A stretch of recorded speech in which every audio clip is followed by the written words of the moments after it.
मेरा नाम रीना है और मैं 20 साल की हूँ। मैं एक कॉल सेंटर में जॉब करती हूँ, जो कि मेरे चाचा के घर के पास ही था। मैं जब भी ऑफिस से आती तो चाचा के घर रुक जाती थी। मेरे चाचा की अभी तक शादी नहीं हुई थी, लेकिन वो पूरे जवान और हॉट दिखते थे।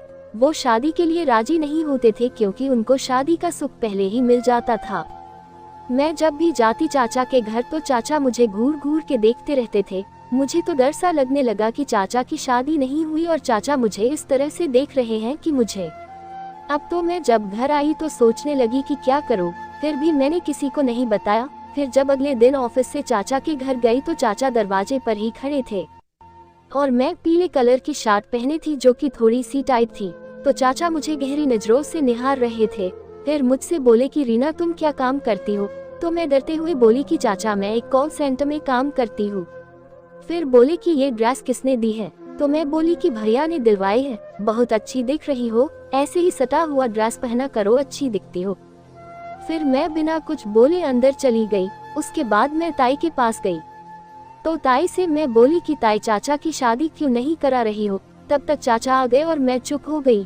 फिर चाचा ने बोला कि माँ एक चाय बना दो। फिर ताई चाय बनाने चली गई। मैं भी उनके पीछे किचन में चली गई। फिर चाय बनाने के बाद ताई बोली कि रीना ये लो चाय, सुरेश को दे दो। फिर मुझे झटका सा लगा कि कहीं गई तो कुछ ऊंच नीच न कर दे। फिर मैं चाय लेकर चाचा के कमरे में गई तो चाचा अपना शर्ट खोलकर बैठे थे। तो मैं बोली चाचा चाय, तो चाचा मुझे घूरने लगे। थोड़ी देर बाद बोले कि टेबल पर रख दो। तो मैंने चाय टेबल पर रख दी। चाचा मेरी दूसरी ताई के तीसरे बेटे थे। ताऊ जी ने 2 शादियां की थी। बड़ी ताई अब इस दुनिया में नहीं थी। चाचा जब जल विभाग में अधिकारी हुए तो सबसे अधिक खुशी मुझे ही हुई थी। उन दिनों चाचा के लिए रिश्तों की बहार सी आ गई थी, लेकिन बड़े नखरे थे चाचा की शादी के लिए। चाचा बड़ी मान मनौतियों के बाद पैदा हुए थे, साथ ही फूल पान की तरह पाले भी गए थे। इसलिए घर वालों ने उनके नखरे भी सिर आंखों पर लिए। कितनी ही लड़कियां देखी गईं, उनके ब्याह के लिए देख देख कर छोड़ी गईं। किसी का रंग दबा तो किसी की हाइट कम, कोई मोटी है तो किसी की आंखें छोटी हैं। दर्जनों रिश्ते छोड़े गए, लेकिन चाचा का ब्याह कहीं तय नहीं हो पाया। माँ और ताई को कई बार कहते सुना कि सुरेश को तो कोई हूर की परी ही चाहिए। हाँ, मेरे चाचा थे ही ऐसे कि उनके साथ कोई ऐसी वैसी लड़की जंचती ही नहीं। गोरे, उज्जले, स्वस्थ, सुदर्शन, आकर्षक, हंसमुख, कितने विशेषण दूं मैं उनके लिए। चाची के लिए मेरा चाव भी काफी था, लेकिन हुआ कुछ ऐसा कि एक दिन चाचा और उनके घनिष्ठ मित्र राज जब स्विमिंग पूल में तैरने गए तो पता नहीं कैसे राज गहराई में डूबता चला गया। चाचा तो तैरकर बाहर निकल आए, लेकिन राज की दम घुटने से मौत हो गई। राज अपने परिवार का अकेला लड़का था। सुरेश चाचा जब उनके वृद्ध माता पिता को दिलासा देने पहुंचे तो ताऊ भी साथ थे। कहीं न कहीं अच्युत चाचा स्वयं को उनका अपराधी मान रहे थे। इसीलिए जब बिलखते हुए उनकी मां ने ताऊ से कहा, भाई साहब मेरी बेटी विवाह योग्य है। अगर सुरेश से उसकी शादी हो जाती है तो मैं समझूंगी कि मेरा राज वापस लौट आया है। और इस तरह सुरेश चाचा का ब्याह हुसन देखी अनजानी लड़की से चटपट ही हो गया था। भावनाओं का ज्वार इतना अधिक था कि एक बार मिलने या तस्वीर देख लेने की औपचारिकता भी नहीं बरती गई। हफ्ते भर के अंदर ही निशा चाची ब्याह कर सुरेश चाचा के घर चली आई। उस दिन ताऊ ने अपने घर को रोशनियों से सजाया था। माँ ने निशा चाची की मुंह दिखाई सोने के सिक्के से की थी, लेकिन उन्हें निशा चाची बिल्कुल पसंद नहीं आई थी। रसोई में जाकर ताई से बोली थी, कैसी जगह ब्याह दिया सुरेश को, पिताजी ने बला डाल दी गले में। लेकिन जब निशा चाची ने ढोलक की थाप पर बोले रे पपिहारा गाया तो सभी मंत्रमुग्ध रह गए।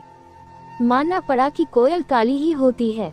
फिर अगली सुबह ऊपर वाली सीढ़ियों से सुरेश चाचा धड़ धड़ करते नीचे उतरे और बरामदे का दरवाजा भड़ाक से बंद करते हुए बाहर चले गए। मुझे आज भी उनका वो तमतमाया चेहरा याद है और ताई का कांपता स्वर, सुरेश को पसंद न आई दुल्हन। तभी छम छम करती निशा चाची ऊपर से नीचे उतरी। आज उन्होंने चेहरे से पूरा घूंघट हटा रखा था। गहरा सांवला रंग, कुछ कुछ फैली सी नाक और छोटा कद। आंखें जरूर शरबती थी, लेकिन उन आंखों में डूबने की फुर्सत कहाँ थी। सुरेश चाचा को उन्होंने तो पहली नजर में ही नापसंद कर दिया था। निशा चाची को सच मुझे भी बहुत निराशा हुई थी उन्हें देखकर। जयमाला के समय तो ब्यूटी पार्लर वाली ने उनका काया पलट ही कर दिया था, किंतु कलई उतरते ही असली रंगत सामने आ गई थी। भरपूर दान दहेज और धन दौलत देने के बाद भी घर में कोई भी निशा चाची को मन से स्वीकार नहीं कर पाया। भगवान ने निशा चाची को रूप रंग देने में कृपणता अवश्य बरती थी, लेकिन उनकी बुद्धि, गुण और व्यवहार अद्भुत थे। बोली में इतनी मिठास की परायों को भी अपना बना ले। समय के साथ पूरे घर में सबकी दुलारी बन चुकी थी निशा चाची। चाचा का प्यार नहीं पा सकी। पुरुष तो स्त्री के सौंदर्य से ही बंधा होता है शायद। मैं भी विवाह की उम्र के आसपास ही थी और जानती थी, समझती थी कि विवाह के सुर्ख जोड़े में आरंभ की गई यात्राएं कितना सब्र मांगती हैं। एक शहर में रहने के कारण अक्सर मैं अकेले ही ताई के घर चली जाती थी। उस दिन अचानक ही ऊपर निशा चाची के कमरे में उनसे मिलने पहुंच गई थी। वे दरवाजे की तरफ पीठ किए आराम कुर्सी पर अधलेटी थी। मैंने देखा, चाचा की कमीज उनकी गोद में थी और वे उसके बटन बाहें चूम रही थी, सूंघ रही थी। शायद वे चाचा की महक में डूबी हुई थी। मेरी आहट सुनकर पलटी और शर्मा गई। उस समय सच मुझे वे बहुत प्यारी लगी थी। ये क्या चाची, दिन में भी चाचा को याद करती रहती हो? मैंने उन्हें छेड़ा तो उनकी आंखें छलक उठी। उनके आंसुओं की उस तरलता में एक परछाई थी जिसे मैंने न जाने कितनी बार देखा था। वे उठकर खिड़की के बाहर के आसमान में न जाने क्या ढूंढ रही थी। शायद अपने टूटे हुए सपनों की किरणें उनके मन में अत्यधिक दुख था जो उस दिन उन्होंने मुझसे टुकड़ा टुकड़ा बांट लिया था। उनके ब्याह को 4 साल होने को आए थे और उनकी गोद अभी तक सूनी थी। सर्दी की उस पूरी दोपहर में निशा चाची के साथ रही। बहुत से दुख निःशब्द समझे जाते हैं। विवाह की पहली रात से ही चाचा ने निशा चाची से दूरी बरत ली थी। पहली ही रात वे निशा चाची का घूंघट उठाने के बाद अपना तकिया उठाकर दूसरे कमरे में सोने चले गए थे। धीरे धीरे वे बाहर वाले कमरे में ही सोने लगे, लेकिन चाचा की उपेक्षा के बाद भी निशा चाची टूटी नहीं। अपने लिए एक जमीन, एक आकाश ढूंढ लिया था उन्होंने जो उनका अपना था। उनके पास डिग्री थी, राजकीय कन्या विद्यालय में संगीत शिक्षिका हो गई थी। समय के साथ ताई पोते पोती के लिए अकुला उठी थी। एक ही लड़का, वह भी निर्बंसिया। हे भगवान, ये कहाँ का न्याय है? लेकिन भगवान है ही कहाँ जो हम उससे सवाल करें। उसे तो हम बेकार में राज अपराज देते रहते हैं। फिर चाचा की वंश बेल बती भी तो कैसे? जब पुरुष स्त्री का संग साथ होगा तभी न वंश बेल बढ़ेगी। जब मन ही पूरा नहीं बन पाता तो पौध कहाँ से बनेगी? ये कौन समझाए घर वालों को? ताई के तानों से चाची का कलेजा छलनी होता जा रहा था। धीरे धीरे वो ठीक होती जा रही थी। 4 सालों में 8 बार भी मायके नहीं गई। मैं सोचती कि क्या सुरेश चाचा और निशा चाची के बीच कोई भी ऐसा तंतु नहीं होगा जो उन्हें परस्पर जोड़ देता, लेकिन ऐसा कुछ भी नहीं बच सका था। फिर एक दिन पता नहीं क्या हुआ कि निशा चाची सच में मायके चली गई, हमेशा के लिए। फिर कभी वापस नहीं आई। सुना था ताई ने चिड़चिड़ाहट में उन्हें बंज बांझ कहकर दुत्कार दिया था। शायद एक आध हाथ भी उठा दिया था। उन पर दुखी मन लिए बिना कुछ कहे सुने निशा चाची चली गई। किसी ने उन्हें रोका भी नहीं। समय गुजरता गया। माँ से सुनती रहती कि सुरेश चाचा के लक्षण ठीक नहीं हैं। चाची के चले जाने के बाद वे भटकते रहे, इस औरत से उस औरत तक। उनकी उम्र बढ़ती जा रही थी। समय, मौसम और उम्र कहाँ रुकते हैं किसी के लिए। फिसल जाते हैं बंद मुट्ठी में से रेत की तरह। सुरेश चाचा अपनी उम्र को मन से स्वीकार नहीं कर पा रहे थे। मन और उम्र की एक संगता साथ बनी रहनी चाहिए। यदि किसी बिंदु पर मन और उम्र की एक संगता छूट जाए, उम्र आगे निकल जाए और मन वही ठहरा रह जाए, तो एक अजीब सी त्रासदी झेलनी पड़ जाती है। सुरेश चाचा दूसरी शादी करना चाहते थे, लेकिन कैसे करते? चाची ने तलाक के कागजों पर हस्ताक्षर करने से मना कर दिया था। उम्र के निशान चाचा के चेहरे और शरीर पर दिखने लगे थे। गिरते बाल और बुढ़ापा मोटापा, वे कैसे न कैसे अपने यौवन को मुट्ठी में कर लेना चाहते थे।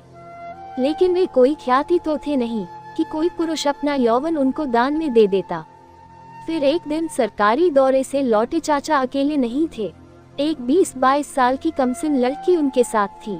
ताऊ, ताई, माँ और मैं, सबके साथ पूरा परिवार आश्चर्यचकित था। ये मंजली है, आज से ये यही रहेगी, मेरी पत्नी और आपके घर की बहू बनकर।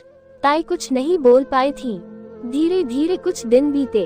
कोई कहता मंजली विधवा थी, कोई कहता विधवा नहीं वैश्या थी।